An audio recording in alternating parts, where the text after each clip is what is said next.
This is my review of The Promised Neverland, Chapter 160, Never Be Alone. And right off the bat, I've seen a lot of hatred online for this chapter, people saying, oh, Emma would convince everyone with the power of friendship they should go in without a plan because they have plot armor, they won't be killed. And that is really not how I saw it. I mean, everyone was sitting there debating what to do, and the answer was fairly obvious.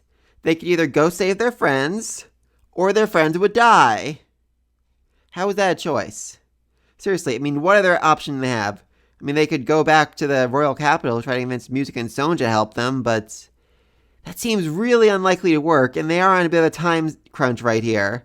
I mean, seriously, even just now while they're sitting here debating what to do, their friends are being processed and, going to be murdered very, very soon. So they need to, go as fast as they can to Gracefield and think of a plan on the way. Yes, Emma's positive thinking and happiness are what managed to get them out of their slump, get them out of their negativity to think, all right, we can do this.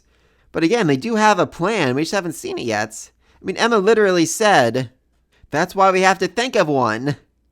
So she's planning to think of a plan on the way to stop their friends from being murdered. Now, exactly what this plan might be, I'm not sure. I mean, they have the blueprints. They're probably going to be able to sneak in, and, they're armed to the freaking teeth, so not like they're going to be completely defenseless. I mean, not like they can take out an army of 2,000 demons, but they definitely sneak their way in and kill any scouts they come across. All right, anyway, let's get back to the start of the chapter. There's a lot I want to talk about. Anyway, opens up with Peter Rattray managing to abduct all the kids. Honestly, not sure he does that without more of a fight. I feel like at least a few of them should have been, crushed or killed and whatever. I mean, maybe they were, we just didn't see their bodies. It would make more sense to bring the bodies back to the Gracefield to be processed there, but let's hope not. Anyway, Norman's irregulars are waiting for him right outside the kingdom because they knew he was coming. They had faith in him coming back. And they're also happy when he tells them, yeah, the Queen's dead, we did it, we won the war. Though that mood is immediately ruined when Oliver bursts in and says, Emma, Ray, everyone from the base, they're gone, they've been abducted! And all the kids are being transferred to the nearest high-class, top-tier facility to be processed as food, to Gracefield, which is under the jurisdiction of Duke Yurvik, so easier to hide that they're being processed and fed directly to the Queen. And honestly, this feels like it was the ending that's been planned since the very beginning.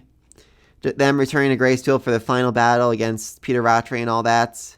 It feels appropriate. And what's more, Duke Yurvik was one of the first demons we ever saw. And, I mean, back then I assumed he was like the demon king or whatever, but they said way back then even that this is Duke Yurvik's domain. He's in charge of this particular plantation. So it kind of feels like this might have been the plan from the very beginning to go back here because he could hide the processing from the other aristocrats. I don't know, I feel like this was the ending the author always intended. And everyone's sad and depressed, and Emma's like, well, let's just, go there and figure it out on the way, which, yes, makes a lot of sense from her perspective. I mean, even more than, the fact they're on a time limit here, Emma has quite a lot of reason to be optimistic. They have done a lot of stuff in the last few years. They escaped with a good 20 people from a place that was deemed inescapable. They fled the demons. They took out a demon hunting ground. They killed Archduke Luvis. They met with a fourth-dimensional god-like being and made a new reality warping deal. And they killed the freaking queen, who was deemed the strongest of all demons. 2,000 demon soldiers don't really seem like that much by comparison.